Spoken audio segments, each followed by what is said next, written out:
Hello, dear students. Welcome to lecture number 3 of State Engineering Services previous year's questions of soil mechanics. तो soil mechanics के 2 sessions already हो चुके हैं जिनमें हमने 60 क्वेश्चंस डिस्कस कर लिए हैं. तो 60 questions are already completed. Now we will see question number 61 to question number 90 in this series. Okay, तो आज के लेक्चर में क्वेश्चन नंबर 61 से क्वेश्चन नंबर 90 तक हम डिस्कस करते हैं. तो question number 61, porosity is defined as ratio. अच्छा, पोरोसिटी क्या होती है? Porosity is ratio of volume of voids to the total volume of soil and void ratio is volume of voids to the volume of soil solids. Okay, so porosity पूछा गया है, volume of voids to the total volume. Correct answer will be A. तो 61 का सही answer हो जाएगा ए. अगले question पे चलते हैं. Number of phases in a soil mass is. तो अगर कोई सॉइल मास है उसके अंदर कितने नंबर ऑफ फेजेज होंगे? सो बेसिकली 3 फेजेज होते हैं. यहाँ पर इसमें तीनों को सेपरेट करके हम दिखाते हैं. सॉलिड्स का वॉल्यूम और सॉलिड्स का वेट अलग, फिर वाटर एंड देन एयर. तो 3 फेज सिस्टम होता है एक naturally occurring soil deposit. So number of phases in a soil mass is 3. So correct answer is C. अगले क्वेश्चन पे चलते हैं. A fully saturated soil is said to be. Now अगर यही सॉइल जो पिछले क्वेश्चन में हमने देखा था, ये सॉइल अगर फुली सैचुरेटेड हो जाएगा, तो फुली सैचुरेटेड का मतलब है कि जो भी वॉइड्स हैं they are completely filled with water. तो सारे के सारे वॉइड्स अगर वाटर से भर जाएंगे तो पूरे के पूरे वॉइड्स में सिर्फ वाटर आ जाएगा, है ना, सिर्फ पानी आ जाएगा. तो ये सिर्फ 2 फेज सिस्टम हो जाएगा. यहाँ पर होंगे सॉलिड्स और यहाँ पर होगा water. So in that case the correct answer will B 2 phase system with soil and water. So correct answer हो जाएगा सी. पे चलते हैं. Submerged unit weight is based on the principle of. देखो, कोई भी चीज़ अगर सबमर्ज होती है पानी के अंदर तो वहाँ पर आर्किमिडीज प्रिंसिपल गवर्न करता है उसके वेट को. आर्किमिडीज प्रिंसिपल कहता है कि कोई भी बॉडी अगर किसी भी मीडियम में, यहाँ पर हम मीडियम मान लेते हैं वाटर, तो कोई भी बॉडी अगर वाटर के अंदर सबमर्ज की जाती है तो इसके ऊपर एक बायोएंसी फोर्स एक्ट होगी. इस बायोएंसी फोर्स का मैग्नीट्यूड होगा wait of the water displaced by this body. तो इस बॉडी ने जितना भी वाटर का वेट डिस्प्लेस कर दिया है उतनी इसके ऊपर अपवर्ड डायरेक्शन में बायोएंसी फोर्स लगेगी. And this principle was given by Archimedes. तो आर्किमिडीज प्रिंसिपल भी कहते हैं इसको. ठीक है, so correct answer will be C. अगले क्वेश्चन पे चलते हैं. Dry density of a soil is. तो सॉइल की ड्राई डेंसिटी क्या होगी? Always greater than the saturated density. अच्छा, ये सैचुरेटेड डेंसिटी से ज़्यादा हो सकता है क्या? सैचुरेटेड डेंसिटी में पूरा का पूरा पानी आ जाता है, सारी की सारी एयर वॉइड्स हट जाती हैं. लेकिन ड्राई सॉइल में वहीं पर पानी नहीं रहता, उन voids, all the voids are filled with air. तो ये बेसिकली कम होगा, सैचुरेटेड डेंसिटी से कम होगा. तो ये वाला तो statement A statement is wrong. दूसरा, ratio of weight of the solids to the volume of voids, नहीं, this is also wrong. So dry density क्या होगा? Ratio of the weight of the soil solids to the total volume. Okay, तो अगर soil मास इस तरह से है और ड्राई डेंसिटी कैलकुलेट करना है तो यहाँ पर जो टोटल वेट हो जाएगा, this total weight will be equal to the weight of the soil solids हो जाएगा. तो weight of the soil solids total weight के ही बराबर हो जाएगा. और साथ ही साथ इसकी अगर ड्राई डेंसिटी कैलकुलेट करना है तो total weight divided by total volume. Now total weight wait of soil solids के बराबर ही है. तो यहाँ पर आंसर हमारा सी सही हो जाएगा. C will be the correct answer. Weight of soil solids divided by total volume of the soil. Clear? चलिए अगले क्वेश्चन पे चलते हैं. The bulk density of a soil can be defined as the.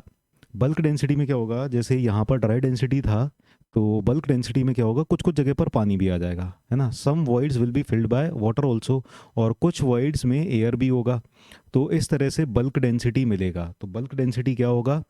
Ratio of the weight of solids. तो यहाँ पर अकेले solids नहीं आएगा, ठीक है, तो ये ऑप्शन ए गलत हो गया. Ratio of unit weight of soil to that of water, ये हो जाएगा स्पेसिफिक ग्रेविटी, और बल्क स्पेसिफिक ग्रेविटी या मास स्पेसिफिक ग्रेविटी हो जाएगा. Unit weight of the soil के बराबर हो जाएगा. करेक्ट आंसर है सी. सो बल्क डेंसिटी क्या होगा? Unit weight of the soil के बराबर. तो जो भी यूनिट वेट आ रहा होगा that will B bulk density. अगले क्वेश्चन पे चलते हैं. Water content of the soil can. It can be less than 0% हो सकता है क्या? वाटर कंटेंट नेगेटिव हो सकता है? बिल्कुल नहीं हो सकता, गलत. नेवर बी ग्रेटर देन 100%, नहीं, ये 100% से ऊपर हो सकता है. ओनली बी बिटवीन 0% एंड 100%, ये भी गलत हो गया. So it can be greater than 100%. जो वाटर कंटेंट होगा वो 100% से ज़्यादा हो सकता है. वाटर कंटेंट क्या होता है? Weight of water divided by weight of soil solids. तो अगर वेट ऑफ सॉइल सॉलिड्स कम हो गया तो क्या हो जाएगा, it will be greater than 100%, ठीक है। तो correct answer will be D. The ratio of weight of solids, solids मतलब soil solids to the total volume. तो ये हमने थोड़ी देर पहले ही देखा था कि सिर्फ अगर सॉइल सॉलिड्स का वेट लिया जाए और divided by total volume of the soil किया जाए तो ये हो जाएगा ड्राई यूनिट वेट के बराबर। करेक्ट आंसर विल बी ए। अगले क्वेश्चन पे चलते हैं। बल्क यूनिट वेट क्या होता है?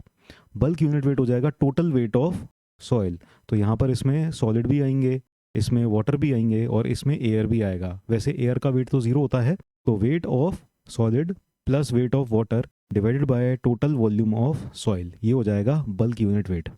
तो ऑप्शंस देख लेते हैं। Total weight of soil mass per unit of its total volume, बिल्कुल सही है, correct answer is option A. चलिए नेक्स्ट क्वेश्चन पे चलते हैं।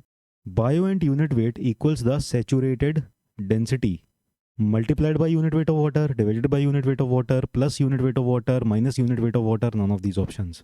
तो बायोएंट यूनिट वेट को हम सबमर्ज यूनिट वेट भी कहते हैं, gamma submerge, and this is equal to gamma saturated, saturated unit weight minus gamma W. तो बायोएंट यूनिट वेट क्या हो जाएगा, equals the saturated density minus the unit weight of water. So correct answer is D. चलिए अगले question पे चलते हैं। The submerged और buoyant unit weight of soil is equal to the sum या डिफरेंस या प्रोडक्ट या रेशियो, अभी अभी पिछले क्वेश्चन में ही देखा था difference. So it will be equal to the difference of unit weight of saturated soil mass and the unit weight of water. So this will be gamma submerged. So correct answer is B. अगले question पे चलते हैं। Specific gravity of sandy soil.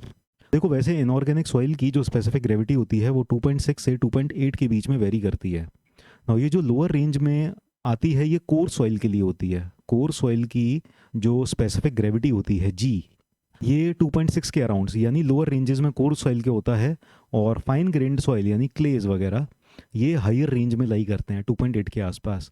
तो inorganic soils अगर होंगे या generally जो naturally occurring soils होते हैं उनकी जो स्पेसिफिक ग्रेविटी होती है वो 2.6 से 2.8 के बीच में वेरी करती है। तो सैंडी सॉइल कौन सा हो जाएगा, कोर सॉइल हो जाएगा, इसकी स्पेसिफिक ग्रेविटी हो जाएगी 2.6। Correct answer is B 2.6। Inorganic clays have specific gravity usually between the following range. तो अभी हमने कहा था, पिछले क्वेश्चन में ही देखा था कि जो हायर रेंज में लाई करती है वो क्लेज की लाई करती है। तो हायर रेंज में 2.70 से 2.8 के बीच में यहाँ पर आएगी क्लेज की। तो करेक्ट आंसर हो जाएगा A. Next question. Among the different types of soil given identify the soil having low values of specific gravity. और इसकी जो स्पेसिफिक ग्रेविटी है 2 के नीचे भी लाई कर सकती है, 2 के नीचे भी जा सकती है। तो ऑर्गेनिक सॉइल जो होता है उसकी स्पेसिफिक ग्रेविटी 2 के नीचे भी लाई कर सकती है। तो यानी कोर सॉइल या कहें कि सैंड्स की स्पेसिफिक ग्रेविटी सैंड्स के लिए जी की वैल्यू हो जाएगी 2.6 के आसपास। इनऑर्गेनिक क्लेज के लिए स्पेसिफिक ग्रेविटी हो जाएगी 2.7 टू 2.8, और ऑर्गेनिक सॉइल्स की सबसे कम होगी specific gravity and that will be less than 2.0। Okay, तो ये वैल्यूज़ आप याद कर लें, ये रेंजेस याद कर लें डिफरेंट टाइप्स ऑफ सॉइल्स के लिए। चलिए अगले क्वेश्चन पे चलते हैं। Identify the true statements from the following. तो इनमें से ट्रू स्टेटमेंट्स कौन से हैं? Laterite soil is category of organic soil, गलत है। Water held firmly to the clay particles has same properties as ordinary water. तो जो हमारा ऑर्डिनरी वाटर होता है और जो वाटर क्ले पार्टिकल्स के सरफेस पर एड्जॉर्ब्ड है उनकी सेम प्रॉपर्टीज होंगी क्या? बिल्कुल नहीं, ठीक है, they will behave differently, they will have different properties. Next option C, soil transported by gravitational force is called talus. तो ये हम पिछली 2 क्लासेस में देख चुके हैं, C option is the correct one. Okay, चलिए आगे चलते हैं। Next question. The degree of compaction for sand is usually defined in terms of.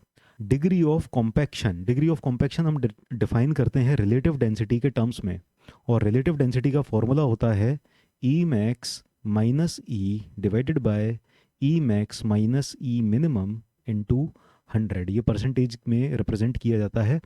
इसको डिग्री ऑफ कॉम्पैक्शन भी बोल सकते हैं, डेंसिटी इंडेक्स भी बोल सकते हैं, इसको रिलेटिव डेंसिटी भी बोल सकते हैं। All these things we can call them. Now E max क्या होता है? ई मैक्स है maximum void ratio in loosest state. जब सॉइल अपनी लूजेस्ट स्टेट में होगा तो मैक्सिमम वॉइड रेशियो कितना पॉसिबल है, ये वो हो गया। तो again E max loosest state में होगा। और मिनिमम वॉइड रेशियो कब होगा? मिनिमम वॉइड रेशियो होगा जब सॉइल सबसे ज़्यादा डेंस हो जाएगा। तो जब सॉइल सबसे ज़्यादा डेंस है तब वॉइड रेशियो सबसे कम होगा, तो ये हो जाएगा डेंसेस्ट स्टेट में। और ये वॉइड रेशियो है सॉइल जब अपनी नेचुरल कंडीशन में है। तो जिस कंडीशन में हमें देखना है कि ये कितना कॉम्पैक्टेड है या कितनी रिलेटिव डेंसिटी है, तब जो वॉइड रेशियो है वो ये है, ठीक है। तो डिग्री ऑफ कॉम्पैक्शन हम रिलेटिव डेंसिटी के टर्म्स में कैलकुलेट करते हैं। Now next question, A is the maximum void ratio of the soil in loosest condition. So loosest condition में maximum void ratio है A. B is the minimum void ratio of the soil in densest condition. So जब densest condition में है तो void ratio minimum हो जाएगा और इसको B से represent किया हुआ है. And C is the void ratio in natural state. तो E natural state में इसको C से represent किया है. तो relative density या density index is given by E max minus E. E max को ए से रिप्रेजेंट किया, माइनस ई को सी से रिप्रेजेंट किया, divided by E max minus E minimum, so that will be A minus B. So A minus C upon A minus B, correct answer is A. Option A will be the correct answer. Next question में चलते हैं. Relative density of soil is determined for.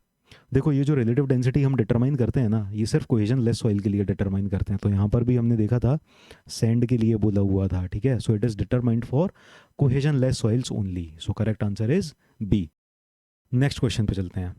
So void ratio of a cohesion less soil sample, again आप देख सकते हो cohesion less soil sample दिया है. Loosest state में 1 है, तो यानी E max void ratio in loosest state is 1, while in densest state minimum void ratio densest state में दिया है 0.5, and natural void ratio of the deposit E is equal to 0.6 दिया हुआ है. So I D will be equal to E max minus E divided by E max minus E minimum into 100. अगर percentage में लिखेंगे तो into 100 करेंगे, otherwise ऐसे ही रहने देंगे. तो E max is 1 minus E is 0.6 divided by 1 minus 0.5, so it will be 0.4 divided by 0.5, ये आ जाएगा 0.8. So correct answer will be D. Next question, select the non dimensional parameter from the following. इन सब में से non dimensional parameter कौन सा है? तो स्पेसिफिक ग्रेविटी जी देखें अगर हम, तो it is gamma upon gamma W. तो इसमें कोई पैरामीटर बचे ही नहीं है, सेम क्वांटिटीज़ का रेशियो है, तो specific gravity is the correct answer. अगले क्वेश्चन पे चलते हैं. Void ratio at the densest, loosest and natural states of sand deposits are 0.2, 0.6 and 0.4 respectively. So void ratio ये दिए हुए हैं. डेंसेस्ट स्टेट में मिनिमम हो जाएगा 0.2, ये ई मिनिमम हो गया 0.2. ये है लूजेस्ट स्टेट में, सो ई मैक्सिमम हो जाएगा लूजेस्ट स्टेट में, और ये नेचुरल कंडीशन में दिया हुआ है. सो रिलेटिव डेंसिटी पूछा है, it will be E max minus E divided by E max minus E minimum, so that will come out to be E max is 0.6 minus E is 0.4 divided by E max is again 0.6 divided by E minimum is 0.2. So 0.6 minus 0.4 is 0.2 and 0.6 minus 0.2 is 0.4. So ये आ जाएगा, अच्छा यहाँ पर अभी percentage में दिया हुआ है आंसर, तो 100 से मल्टीप्लाई कर देंगे, ये आ जाएगा 50%. सो आई डी 50% आ रहा है, करेक्ट आंसर इज सी. अगले क्वेश्चन पे चलते हैं. Question number 83, relation between void ratio E, water content W, specific gravity G and degree of saturation S R for a soil sample. तो ये एक बहुत ही इंपॉर्टेंट रिजल्ट है, S E is equal to W G. ये आपको हमेशा याद रखना है, it is very important for exam point of view. तो S E is equal to W G है, यहाँ से ई कैलकुलेट करना है, तो ये हो जाएगा डब्ल्यू जी अपॉन एस. तो यहाँ पर degree of saturation S are से रिप्रेजेंट किया है, तो हम भी इसको एस आर से ही रिप्रेजेंट कर देंगे. तो करेक्ट आंसर हो जाएगा W G upon S R. Option B से मैच कर रहा है, correct answer is option B. Let's move on to the next question. If the water content of a fully saturated soil mass का मतलब degree of saturation is 1 या फिर 100% भी बोल सकते हैं, और वाटर कंटेंट भी दिया है 100%, so W is 100%. Then the void ratio of the sample, तो स्पेसिफिक ग्रेविटी से रिलेट करके पूछा गया है. तो हमें पता है degree of saturation, void ratio, water content और स्पेसिफिक ग्रेविटी के बीच का रिलेशन क्या है, S equal to W G. तो यहाँ पर वॉइड रेशियो क्या हो जाएगा, void ratio will be equal to W G upon S. Now W is given as 100% का मतलब हो जाएगा ये 1, स्पेसिफिक ग्रेविटी ये रहा, और degree of saturation is also 1, so void ratio will be equal to specific gravity. So E is equal to the specific gravity of soil. तो correct answer will be B. 84 का answer हो गया B. Now the behaviour of sand mass to cause liquefaction during an earthquake largely depends on. कोई sand है, अब इसका behaviour जिसकी वजह से लिक्विफेक्शन हो सकता है अर्थक्वेक के दौरान, तो ये किस पे डिपेंड करेगा? लिक्विफेक्शन का मतलब पहले समझते हैं हम। तो हमारे पास लेट अस से लूज सैंड पार्टिकल्स हैं। अगर कोई सैंड मास है और इसमें वाटर टेबल थोड़ी बहुत है नीचे तक, यहाँ तक वाटर टेबल है लेट अस से, तो होगा क्या? अगर कोई अर्थक्वेक आता है, अर्थक्वेक की वजह से शेकिंग होती है, शेकिंग होने की वजह से ये सैंड के सॉइल पार्टिकल्स जो हैं अभी लूज स्टेट में हैं, यानी यहाँ पर वॉइड्स बहुत सारे हैं, there are lot of voids. ठीक है, अब जब ये शेकिंग होगी तो क्या होगा? ये वॉइड्स, ये जो सैंड पार्टिकल्स हैं, इन वॉइड्स को फिल करने की कोशिश करेंगे। तो जब ये सैंड पार्टिकल्स इनको फिल करने की कोशिश करेंगे तो ये एक दूसरे के पास पास आएंगे, और जब ये एक दूसरे के पास आएंगे तो ऐसा महसूस होगा कि ये सॉइल, ये जो इसकी टोटल ओवरऑल जो वॉल्यूम होगी ये बहुत कम हो जाएगी, वॉल्यूम विल रिड्यूस। और क्या होगा? जब ये वॉल्यूम रिड्यूस होगी तो ये डाउनवर्ड शिफ्ट होगा, ये अपनी लोड बियरिंग कैपेसिटी पूरी तरह से लूज कर चुका होगा और इसकी शेयर स्ट्रेंथ बहुत ज़्यादा रिड्यूस हो जाती है। तो इसे कहते हैं लिक्विफेक्शन ऑफ सॉइल। इस तरह से महसूस होगा कि हमारा जो घर है या जो भी कोई सुपर स्ट्रक्चर हमने बनाया हुआ है ये एक तरह से पानी के ऊपर ही है। ठीक है, इसकी शेयरिंग स्ट्रेंथ एकदम से कम हो जाएगी और ये जो पूरा स्ट्रक्चर है ये इसके अंदर धंसने लग जाएगा। ठीक है, इस तरह के फिनोमेना को कहते हैं लिक्विफेक्शन। तो ये डिपेंड करता है relative density of soil, sand पे, रिलेटिव डेंसिटी ऑफ सैंड पे। अगर सैंड बहुत लूज कंडीशन में है, इन that case liquefaction will occur. और अगर सैंड डेंस होगी, तो सैंड अगर डेंस है तो यहाँ पर वॉइड रेशियो ऑलरेडी बहुत कम है, उन वॉइड रेशियो को ऑक्यूपाई करने के लिए सैंड पार्टिकल्स आ नहीं पाएंगे। Already void ratio is very less and sand is already very dense. अगर सैंड बहुत ज़्यादा डेंस होती है तब in that case liquefaction will not occur. So it will depend on relative density of sand. अगले क्वेश्चन पे चलते हैं। A saturated undisturbed sample from a clay strata has moisture content of 22.22%। Moisture content मतलब water content, so water content है 22.22% या फिर हम 0.2222 बोल सकते हैं। Specific gravity 2.7, so G is given as 2.7। Gamma W 10 kilo newton per metre cube assume करना है। So void ratio and saturated unit weight, saturated unit weight, ये दो चीज़ें हमें फाइंड करनी है। तो वॉइड रेशियो फाइंड करना है और गामा सैचुरेटेड फाइंड करना है। तो एक एक करके फाइंड करते हैं। यहाँ पर सैचुरेटेड भी दिया हुआ, एक और चीज़ दी हुई है सैचुरेटेड, सैचुरेटेड दिया हुआ है यानी degree of saturation is 1।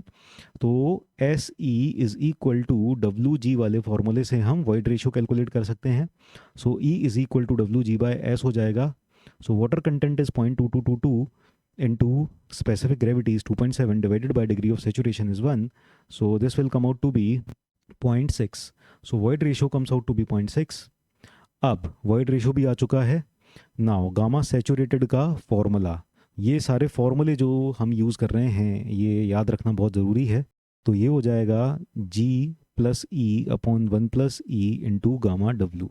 Now G is given as 2.7 plus E हमने अभी भी फाइंड किया 0.6 divided by 1 plus E, 1 plus 0.6 into gamma W is given as 10।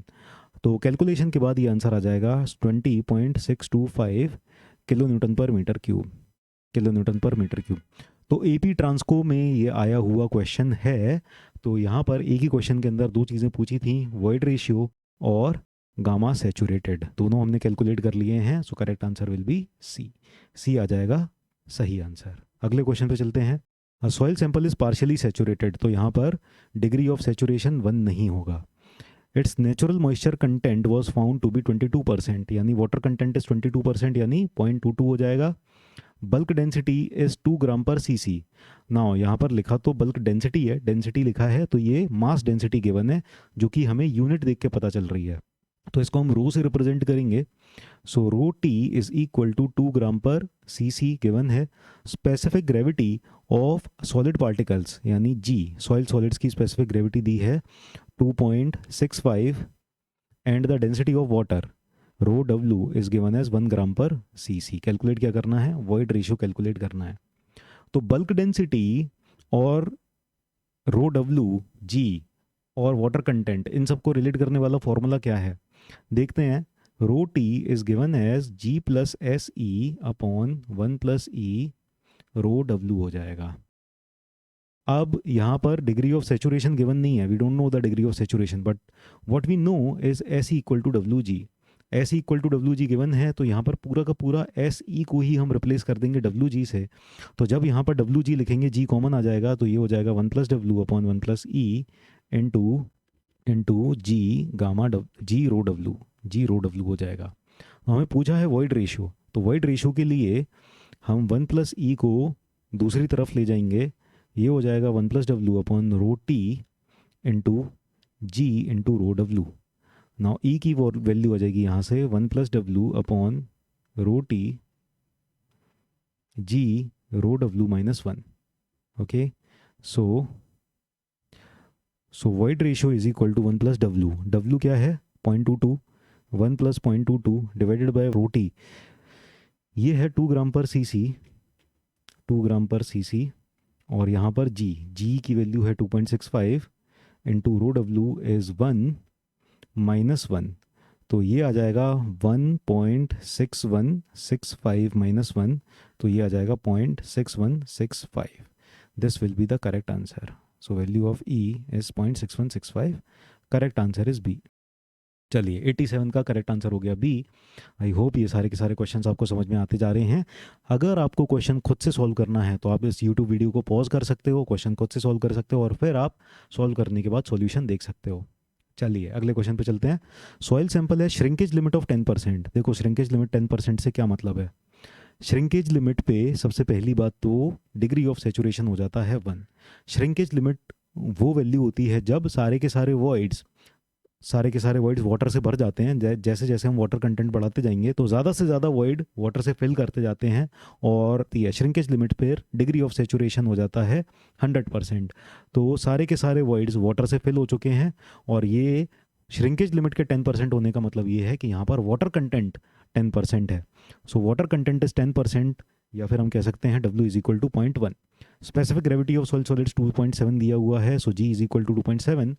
Porosity of sample at shrinkage limit, so N पूछा गया है, porosity पूछी गई है श्रिंकेज लिमिट पे। ओके, तो हमें S इक्वल टू WG से वॉइड रेशियो मिल जाएगा, फिर वॉइड रेशियो और पोरोसिटी के रिलेशनशिप से हम E फाइंड आउट कर सकते हैं। तो यहाँ पर डिग्री ऑफ सेचुरेशन है 1, वाटर कंटेंट है 0.1 और G है 2.7, so E is equal to 0.1 into 2.7 आ जाएगा, यानी E की वैल्यू 0.27 आ जाएगी। ना पोरोसिटी कैलकुलेट करेंगे हम, 0.27 डिवाइडेड बाय 1 प्लस 0.27, एक्चुअली इसका फॉर्मूला होता है E अपॉन 1 प्लस ई। ओके, तो 0.27 डिवाइडेड बाय 1.27 आ जाएगा, 1.27 आ जाएगा। तो यानी डेफिनेटली इसको अगर बिना कैलकुलेट किए भी देखना है तो 27% से तो कम ही आएगा, बिकॉज यहाँ पर डिवीजन में 1 से बड़ा नंबर है, तो सिर्फ एक ही ऑप्शन है जो मैच कर रहा है। ठीक है, तो ये आ जाएगा 21.2%। कैलकुलेटर से भी आप कैलकुलेट करके देख सकते हो। नाउ नेक्स्ट क्वेश्चन पे चलते हैं। A soil sample having water content 15%, so water content is 15% यानी 0.15 है। स्पेसिफिक ग्रेविटी यानी G is given as 2.5 and void ratio is 0.5, so E is equal to 0.5. Calculate degree of saturation. तो again SE is equal to WG formula से हम degree of saturation calculate कर सकते हैं। ये हो जाएगा WG upon E, so water content is 0.15, G is 2.5 divided by void ratio is 0.5। तो कैलकुलेटर से ज़रा कैलकुलेट करके देख लेते हैं। 0.15 इंटू 2.5, अच्छा ये हो जाएगा 75%। ठीक है, इंटू 100 कर देंगे, ये हो जाएगा 75%। इसका सही आंसर आ जाएगा, correct answer will be C. चलिए अगले क्वेश्चन पे चलते हैं। तो आज की क्लास का last question, clay sample has void ratio of 0.5 in dry state and specific gravity of soil solids is this much, it's shrinkage limit will be.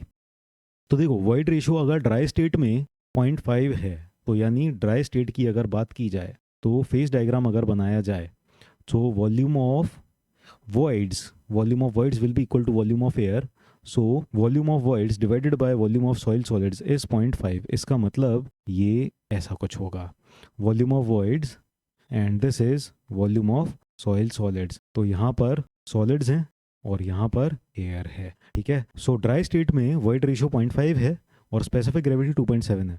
Shrinkage limit पूछा गया है, तो श्रिंकेज लिमिट का मतलब होता है वाटर कंटेंट जब ये फुली सैचुरेटेड हो जाएगा, यानी सारे के सारे एयर वॉइड्स वाटर से फिल हो जाएंगे। तो यहाँ पर सिंपली होगा क्या कि एयर वॉइड्स वाटर वॉइड्स में कन्वर्ट हो जाएंगे, सारी की सारी एयर वॉइड्स की जगह हो जाएगा वाटर, पर volume of voids will not change, volume of voids वही रहेगा। ठीक है, तो वाटर कंटेंट क्या हो जाएगा, weight of water divided by weight of solids. Now हमें रिलेशनशिप पता है वॉल्यूम ऑफ वॉइड्स और वॉल्यूम ऑफ सॉलिड्स में, क्योंकि वॉइड रेशियो की वैल्यू है volume of voids by volume of solids, that is given as 0.5। लेकिन वेट ऑफ वाटर और वेट ऑफ सॉइल सॉलिड्स के बीच में रिलेशनशिप नहीं पता, पर हमें ये पता है they can be related, volume और weight can be related. Now volume of voids यानी वॉल्यूम ऑफ वाटर ही हो जाएगा यहाँ पर, volume of water divided by volume of soil solids, क्योंकि श्रिंकेज लिमिट पे सारी की सारी वॉइड्स वाटर से फिल हो चुकी होंगी। सो वॉल्यूम ऑफ वॉइड्स और वॉल्यूम ऑफ वाटर बराबर हो जाएंगे। तो ये हो जाएगा हमारे पास वॉल्यूम ऑफ वाटर और वॉल्यूम ऑफ सॉइल सॉलिड्स के बीच में relationship. Now water content calculate करना है, वेट ऑफ वाटर और वेट ऑफ सॉइल सॉलिड्स के बीच का रिलेशनशिप चाहिए। तो हमें ये पता है unit weight is equal to weight upon volume. So यहाँ से हमें मिल जाएगा weight is equal to volume into unit weight. So weight of water क्या हो जाएगा, volume of water into unit weight of water divided by volume of solids into unit weight of soil solids. Now unit weight of soil solids divided by unit weight of water, this is given by G. So volume of water divided by volume of solids into G हो जाएगा। Now volume of water divided by volume of soil solids, ये हमें पता है 0.5, तो ये हो जाएगा 0.5 डिवाइडेड बाय G, G की वैल्यू आ जाएगी 2.7, तो यहाँ पर 2.7 हम लिख सकते हैं। तो this will come out to be, calculator से कैलकुलेट करके देख लेते हैं ज़रा, 0.5 डिवाइडेड बाय 2.7, और यहाँ पर परसेंटेज में दिया हुआ है इसीलिए 100 से मल्टीप्लाई कर देंगे। So this comes out to be 18.5%। ठीक है, so correct answer is C. Now इस क्वेश्चन को हम S E is equal to W G से भी सॉल्व कर सकते थे, क्योंकि श्रिंकेज लिमिट पर डिग्री ऑफ सैचुरेशन हो जाएगा 1 और वॉइड रेशियो फिर भी वही रहेगा, वॉइड रेशियो चेंज नहीं होगा। So void ratio is given as 0.5 and water content has to be determined, so this will come out to be e upon G into 100।